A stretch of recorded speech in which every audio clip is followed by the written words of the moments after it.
In this video, I introduce you to Mission Improvement, a radical program I have set myself for Season 2 of 2025 of iRacing, where I try to figure out how to improve my racecraft for the least amount of money and hopefully the least amount of heartache. And all this from an older gamer's perspective.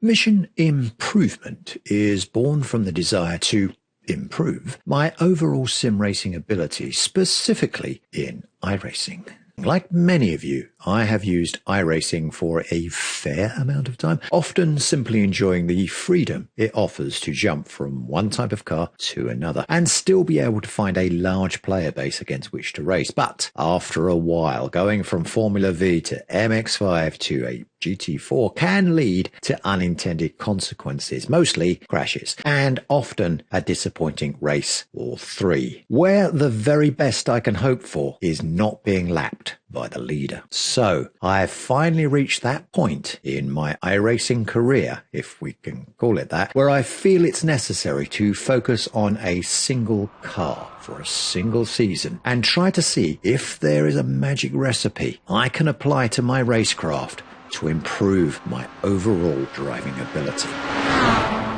It's a bold strategy, Cotton. Let's see if it pays off for him. The chosen car for Mission Improvement. This plan of mine, of course, requires me to select a car from the many great and brilliant cars available in iRacing. And after a lot of soul searching, I finally decided to drive for an entire season of iRacing the global Mazda MX-5. Partly because I have a fascination with this car, having owned a Mark I road version in real life. Partly because I find it the most fun of any of the road car series in iRacing. And lastly, because the unique scheduling of this car will allow me to race an entire season at minimal cost. And who doesn't like the phrase minimal cost when it comes to iRacing? What makes the MX-5 scheduling unique, at least in the road car series, is this car features in 3 different series.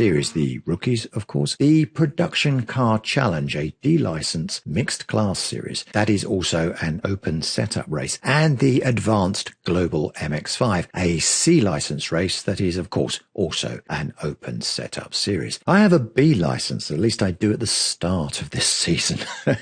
So I can race any of these 3 series, and with a rookie race running every half hour and the other 2 series running every hour at different times, it effectively means that when I turn on my computer, I should always be less than half an hour away from the next race. In addition to this, because the MX-5 is used in the rookies, it means if there is a week where I don't own the track being used by the Production Car Challenge or the Advanced Mazda series, I don't have to buy that track if I don't think it's one that will offer me any long-term interest, or if I just feel that I don't want to spend too much money on iRacing in that particular week. And using this method, I can also avoid races where it's going to rain.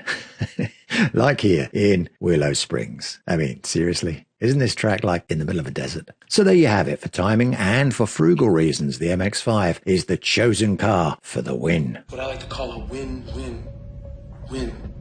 Objectives for Mission Improvement. Speaking of winning, it would be nice if I could do a little bit of that in this season. Recently, I have been coming in somewhere between 3rd and 5th place, which is fine, but hey, it would be nice to also be up there on the podium at least once or twice a week.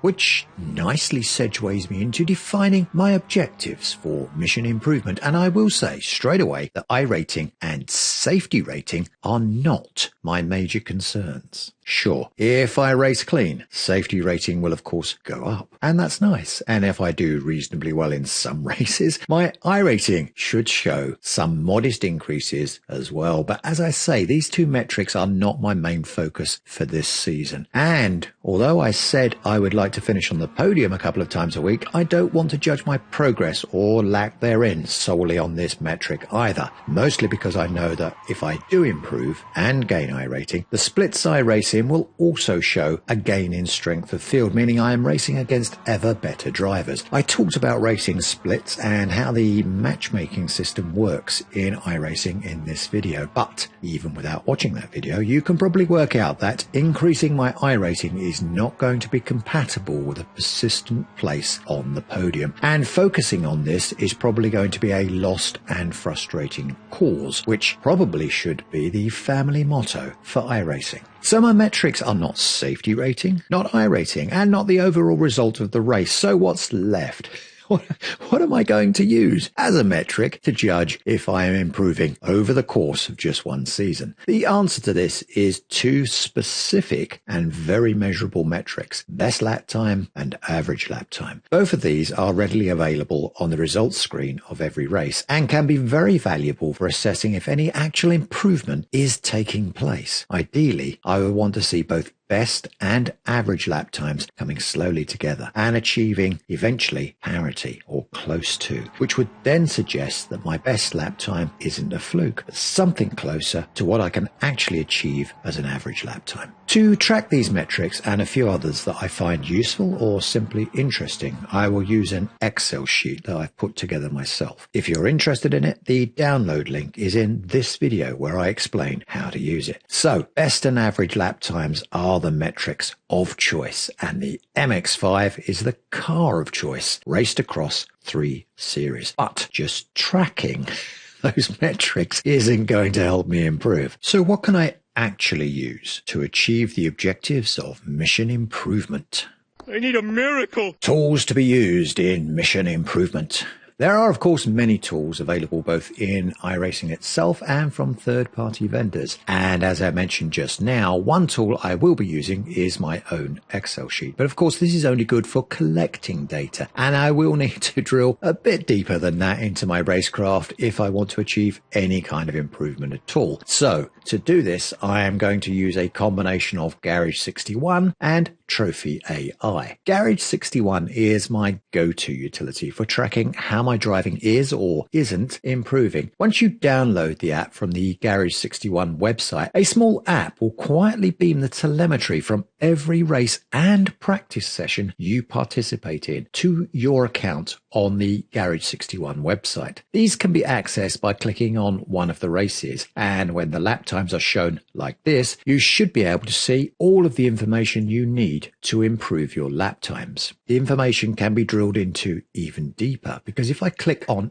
any of the laps, here I'm selecting the best lap of this particular race from week 13. Garage 61 will display an overlay of the track along with the telemetry on the right, showing brake and throttle usage, as well as gear selection and overall speed. Even the steering is shown, although I find that metric less easy to digest. By tracing my driving line with the mouse cursor, I can see exactly what I was doing with the pedals and the gearing in any specific section of the track. I can also click on any segment of the track displayed here at the bottom as S1, S2 and so on, and this will zoom in on just that area, allowing me to get an even better insight into how I was performing on that particular corner. I can then share this data with my Discord group, who will always provide me with honest evaluation into which areas of the track I need to focus on. That is incredibly useful alone. In addition to this, I can also look up other drivers who use Garage 61 and load their telemetry to compare my driving style with theirs. This is fascinating, as I can see if I am braking too late or too early in comparison to the faster driver, and where I am failing to change to the correct gear. And also my number one nemesis at this period in my sim racing development, where I am failing to stay off the throttle for long enough while heading towards an apex. Seeing all this information, comparing my driving to a much faster driver, is wonderful. And if you haven't used it yet, I would advise you to look into Garage 61 straight away. And bear in mind, although they offer a paid service, everything I've mentioned here so far is free of charge. Another tool that I want to use is Trophy AI, which does something similar to Garage 61, albeit without as much being free. But Trophy AI does also offer a video playback of their faster driver completing the lap with your telemetry displayed in comparison to theirs. Again, For this to work, you will need to download an app and have it running in the background so that you can log in to your lap times as you complete them. To date, I haven't explored Trophy AI in much detail, but over the next 12 weeks, I will do a deeper dive into its capabilities and talk about it in the following week's races. Driver61, the creator of Trophy AI, and nothing to do with Garage61, I might add, has kindly provided me with a free subscription for Season 2 of iRacing in 2025. But if you are interested in subscribing to Trophy AI, take a look at the affiliate link in the description below, and this will give you some money off a subscription. So, combining these tools together, Trophy AI and Garage61, and logging everything to my Excel sheet, I hope to have a greater idea on how to improve my racecraft as the season moves forward, and perhaps also discover other ways to track and improve my racecraft. Craft! Conclusions. And in a nutshell, this is mission improvement. And over the next 12 weeks, I hope to share as much of my progress as possible with you. Probably not a video every single week on this particular subject. Some weeks, real life and other video projects might prevent me from doing any meaningful racing, but hopefully I will be able to produce at least half a dozen videos for this series that detail my progress or lack therein.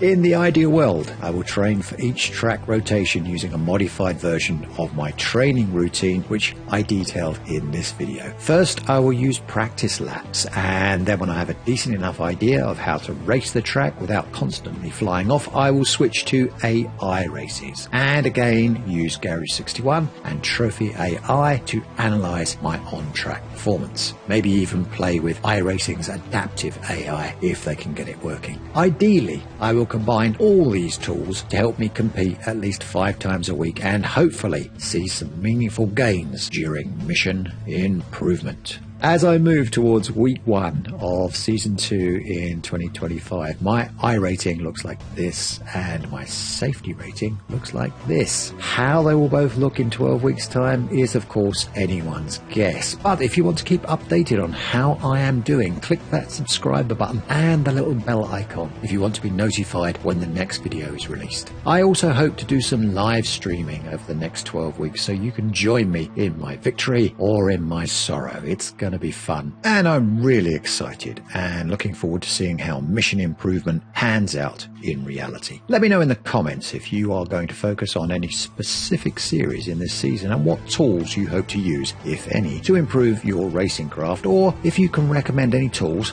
for me. In the meantime, I hope you have found this video helpful, and until the next one, race clean, and I will see you on track. If you enjoyed this video, don't forget to click the like button, and if you haven't already done so, subscribe. Click the little bell icon if you want to be notified of any future videos.